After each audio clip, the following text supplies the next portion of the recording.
Y saludo en esta tarde-noche, que lo será de fútbol, a partir de las 10 menos 10, que pasaremos a la web y las aplicaciones. Saludo a Juan Ramón Rayo. Buenas noches, Juan Ramón, ¿cómo estás? ¿Qué tal? Muy buenas noches.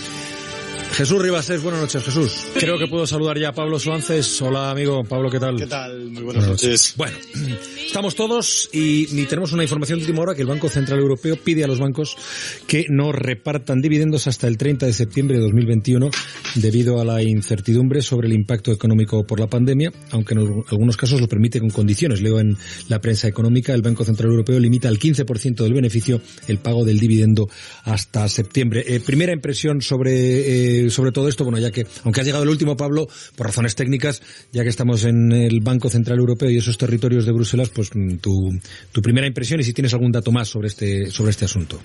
No es una sorpresa. Contábamos con que iban a hacer algo parecido. Llevamos semanas discutiendo y la sensación generalizada por aquí es que estaban bastante a favor de la idea. No tenemos la crisis de la pandemia, de la economía real, nos ha transformado en una crisis financiera, pero hay cierto miedo a que pudiera pasar, así que en Frankfurt están pidiendo sobre todo mucha cautela. Juan Ramón.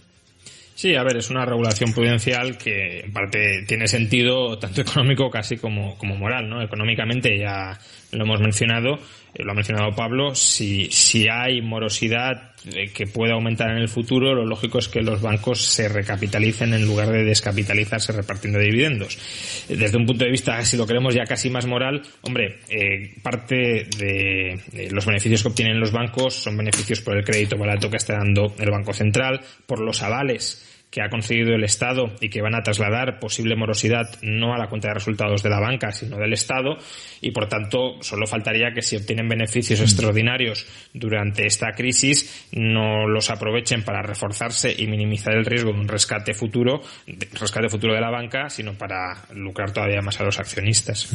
Jesús, ¿algo que aportar? Jesús Ribas. Bueno, yo creo que el Banco Central Europeo lo que quería era que no repartieran ningún tipo de dividendo el año 2021, por las cosas que estaba diciendo, entre otras razones, Juan Ramón Rayo, pero que al mismo tiempo tenía una presión muy grande de todas las entidades financieras que estaban haciendo una campaña importante para que se les permita repartir algo a los accionistas. Por otra parte, algo tenía que conceder el Banco Central Europeo para que hubiera algún mínimo retorno del capital con el cual mantener viva la llama de la inversión en el sistema financiero, porque si no, pues al final, si ya hay un grave problema de coste de capital para los bancos, pues si no hubiera una mínima posibilidad de retorno antes o después, pues eso se complicaría. Pero digamos que ha intentado quedar bien con todos desde el punto de vista y salvaguardando en primer lugar la solvencia de las entidades ante lo que puede venir en el futuro, sobre todo de incrementos de morosidad y de solvencia de algunos negocios que puedan ir a malo a peor en los próximos meses. También hoy es noticia de esta tarde-noche que Bruselas se suma a Estados Unidos y pretende obligar a las grandes tecnológicas a vender una parte de sus compañías para evitar que monopolicen el mercado, aparte de sanciones por determinados contenidos que se consideren inadecuados. Recuerdo que en el caso de Facebook compró a sus competidores WhatsApp e Instagram y ahora controla buena parte del mercado. ¿También esto era previsible? Sí, llevan trabajando en esta legislación bastante tiempo. Ya sabes que el abrazo de Bruselas sobre las tecnológicas lleva tiempo reforzándose.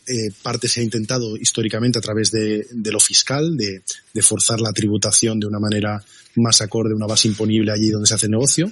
Hay una segunda pata que eran las cuestiones de competencia, no ayudas ilegales de Estado o beneficiarse. Y hay una tercera que es esta, que hoy se ha propuesto en dos patas. Una, por un lado, forzar a las más grandes a que cumplan un poco más, por ejemplo, todo lo que tiene que ver con eliminar contenido de odio, yihadismo, pero hacerlo muchísimo más deprisa. Hay una frase que yo creo que está muy bien, que repiten mucho los comisarios estos días, que es que en la crisis anterior hablábamos de los bancos y decíamos que eran demasiado grandes para caer, too big to fail. Pues ahora lo que dicen es que son demasiado grandes para que les importe. Entonces dicen, esto es demasiado grande, tengo 1.000 millones de clientes, yo no puedo supervisar lo que dicen todos y cada uno de ellos.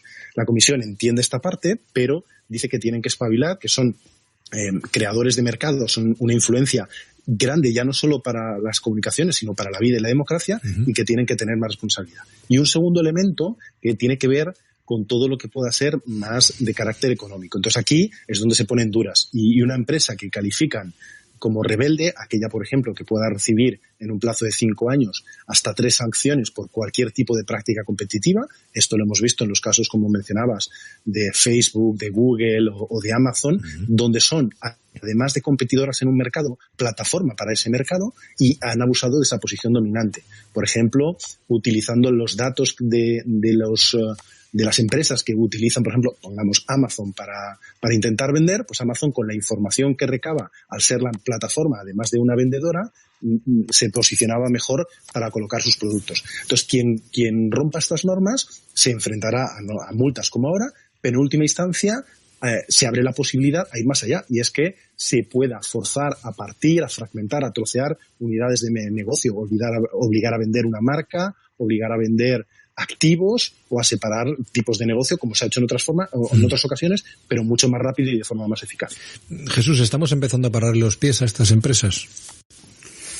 Bueno, yo no lo diría tanto, no lo veo tan sencillo. Sobre todo, vamos a ver, yo creo que tenemos que distinguir entre lo que ocurre en Estados Unidos, donde hay una tradición de que estas cosas ocurran, una tradición larga, y ha ocurrido varias veces con las telefónicas, con las compañías aéreas, con un montón de cosas, y en Europa. En Europa yo creo que estamos iniciando el camino, de una cosa que se está estudiando mucho, como decía Suances, pero estamos al principio de un proceso. Y el principio de todo este tipo de procesos, bueno, pues lo vemos. Hay una intención de parar los pies en el sentido de que sean menos dominantes, pero bueno, veremos a ver en qué acaba. Yo no lo tengo tan claro en Europa. Y si ocurre en Europa directamente será como consecuencia de lo que haya ocurrido primero en Estados Unidos, y lo que aquí hagamos sea probablemente un reflejo de lo que ocurre allí. ¿Y tú cómo lo ves, Rayo? Yo tengo una visión bastante más contraria y bastante más crítica con todos estos movimientos, porque a mí en general la legislación que se denomina de defensa de la competencia me da bastante miedo, porque muchas veces lo que se ha intentado hacer a lo largo de la historia, y creo que decididamente se está intentando hacer ahora, no es tanto proteger al consumidor, que es lo que se solía decir, intentemos evitar que los mercados se monopolicen porque en última instancia el consumidor saldrá perjudicado, sino que se está intentando proteger a los competidores que no son capaces de competir en eficiencia con las grandes empresas. A mí me gustaría que muchas de estas demandas que plantea Bruselas por abuso de posición de dominio, por competencia desleal, etcétera, nos mostrara en qué parte los consumidores están saliendo perjudicados, porque la teoría, en cierto modo, es no, ahora no salen perjudicados, pero cuando estas empresas tengan mucho más poder, entonces podrán maltratar a los consumidores. Pero ese maltrato no termina de llegar. De hecho, justamente lo que se nos dice es que todos estos servicios se nos ofrecen de manera gratuita, ¿no? Google no nos cobra, Facebook no nos cobra, Instagram no nos cobra, Amazon incluso te ofrece los servicios a precios contra los que otras empresas no pueden competir, y la idea es un poco que les estamos regalando los datos pero no nos los están pagando adecuadamente, lo cual es discutible si realmente nosotros valoramos tanto los datos como para que nos tuviesen que pagar mucho más de lo que ya nos pagan en especie con servicios gratuitos, o que ya digo que en el futuro controlarán el mercado y nos maltratarán. Pero entonces habría que plantear más bien esa política de defensa de la competencia cuando se produzca efectivamente ese maltrato al consumidor. Preventivamente, decir que Amazon, por ejemplo, no puede, que es la última demanda contra Amazon, no puede...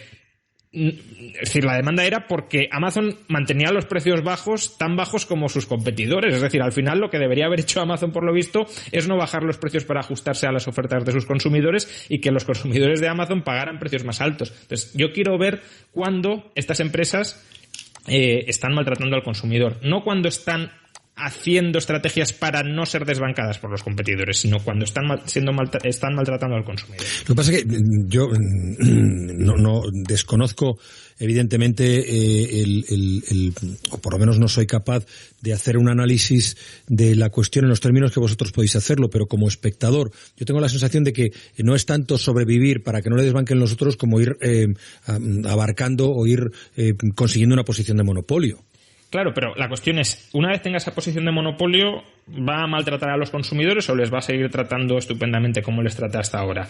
Y si les empieza a maltratar en el futuro porque tiene una posición de monopolio, lo lógico sería ahí plantear este tipo de medidas como partir las compañías, pero partirlas antes de que realmente se esté perjudicando al consumidor. Al contrario, muchas veces lo que se critica es que les beneficia extraordinariamente aprovechándose pues de información que tiene de sus rivales para vender incluso más barato que sus rivales. Bueno, en todo esto el consumidor sale beneficiado, y si en el futuro sale perjudicado, planteemos ahí en ese momento la necesidad de introducir competencia.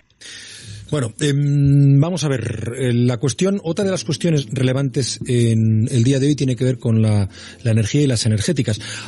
Es curioso, una misma realidad desde dos miradas diferentes, y yo creo que estarán sobre la mesa en los próximos minutos. En el recibo de la luz no solo pagamos lo que consumimos en cada casa, sino también una serie de variables, entre ellas, por ejemplo, el coste que supone llevar la luz a las islas, o las ayudas que se dieron en su día para impulsar el desarrollo de las energías renovables, entre otras. Pues bien, el gobierno ha decidido sacar de la factura esta última partida. Eso supone que el precio de la luz bajará un 13% en los próximos 5 años. Esa es la previsión. ¿Cuál es la otra mirada? La otra mirada es que 500 empresas aproximadamente tendrán que pagar los 7.000 millones al año por las renovables, y que lo ha hecho el gobierno para evitar una subida del 15%. Patricia Gijón nos lo cuenta y luego comentamos. Buenas noches, Patricia. El gobierno saca del recibo de la luz que pagan consumidores y empresas los costes de las renovables, cogeneración y residuos. Es decir, 7.000 millones de euros que a partir de ahora serán costeados por las energéticas, por las comercializadoras y operadores de productos petrolíferos. Será a través de un Fondo Nacional de Sostenibilidad Eléctrica. Esta disminución de costes supondrá un ahorro en la factura de la luz de los hogares de al menos un 13% en los próximos 5 años. El fondo no se financiaría cargo al recibo de la luz.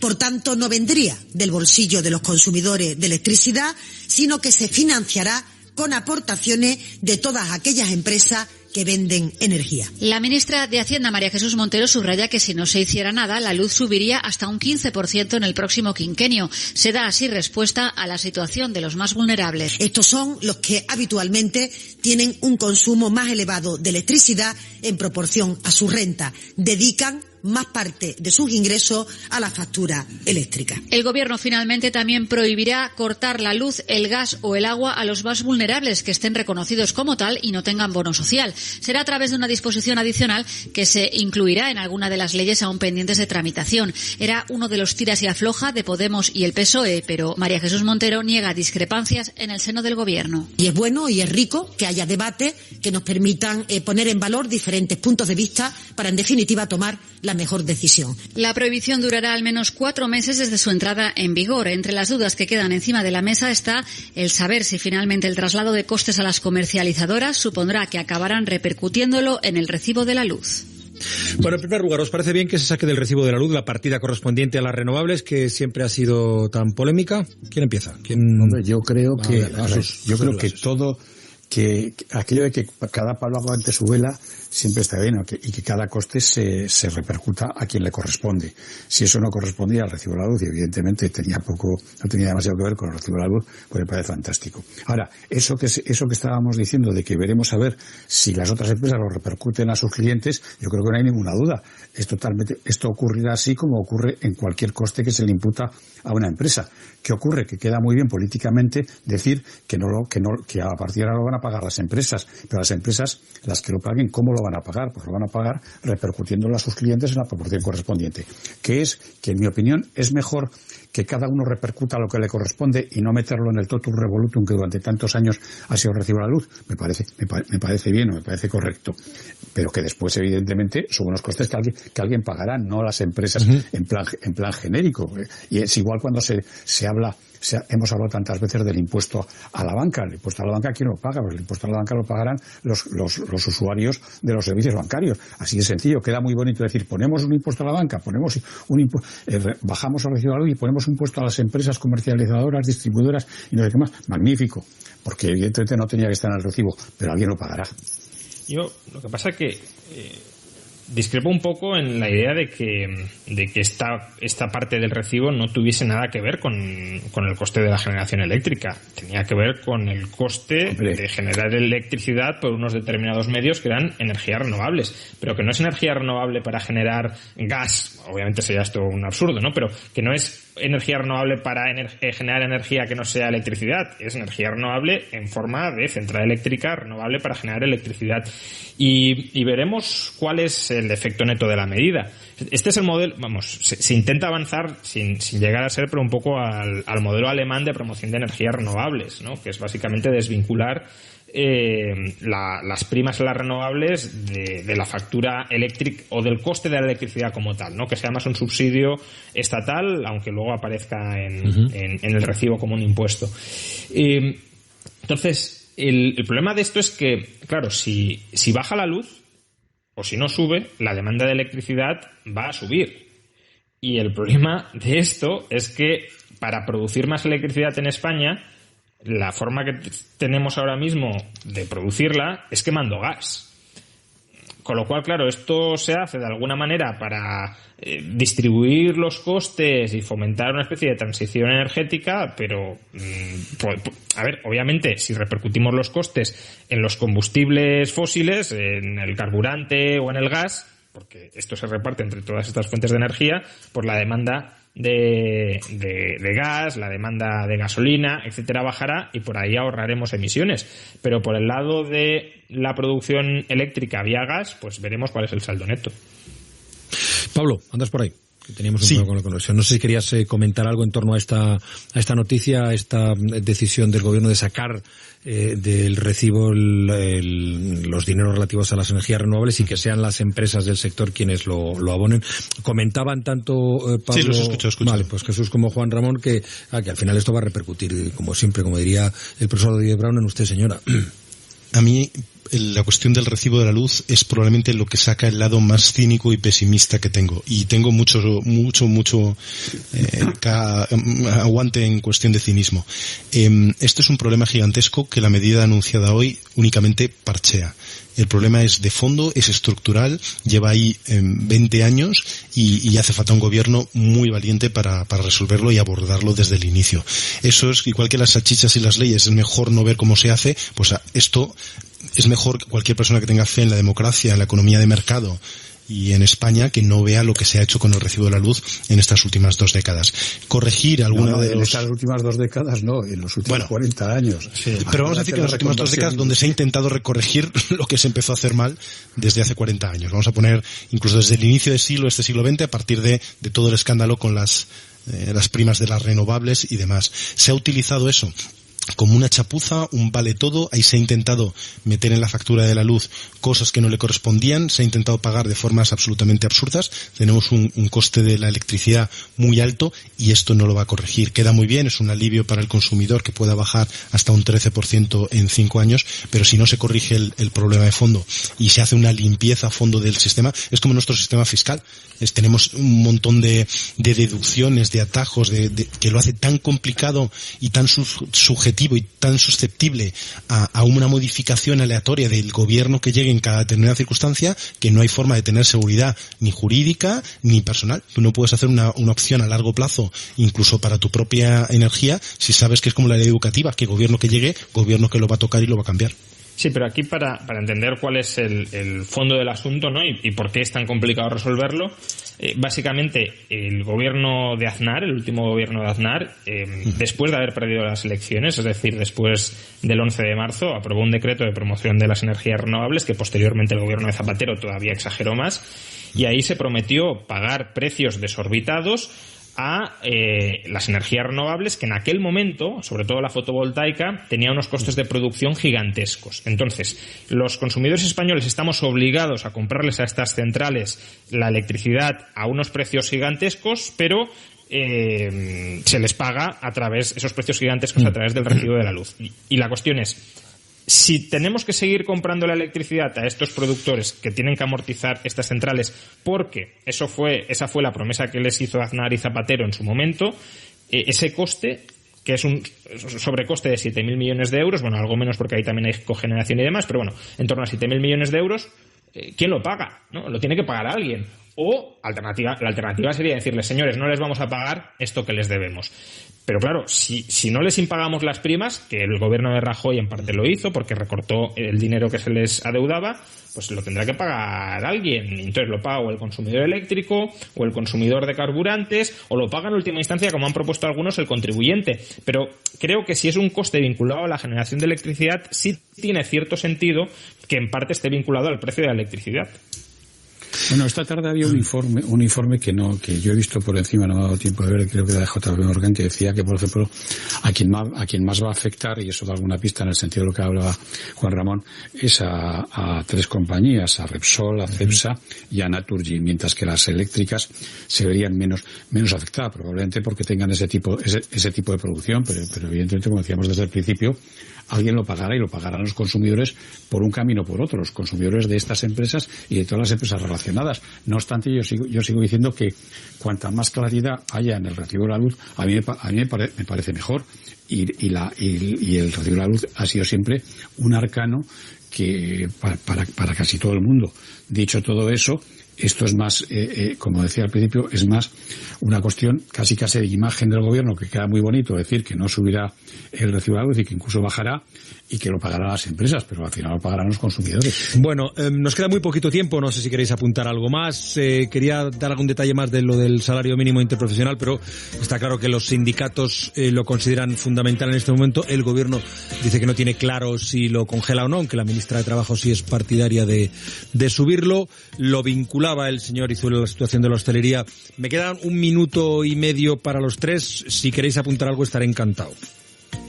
Bueno, yo creo que justamente la realidad actual muestra que las negociaciones salariales mejor descentralizadas, porque puede que haya sectores que puedan absorber la subida del salario mínimo, pero otros, como la hostelería, claramente no. Entonces, imponer una subida de salario mínimo para toda la geografía española, para todos los tramos de edad y para todos los sectores económicos es siempre un error, y especialmente en esta coyuntura. Yo creo que puedo estar de acuerdo con lo que dice Juan Ramón, pero lo que creo, y me tiro un poco a piscina, que el gobierno está empeñado en hacerlo y de alguna manera lo hará, sea poco o mucho, para poder decir que ha subido el salario mínimo algo más, al margen de las consecuencias después. Es una cuestión también política y de imagen. Y da impresión tengo yo también. Pablo. No, totalmente. Es que este no es un debate económico, nunca lo ha sido. Es un debate político y muy politizado que obedece a razones de programa electoral, de cosmovisión, de ideología e incluso de buena fe.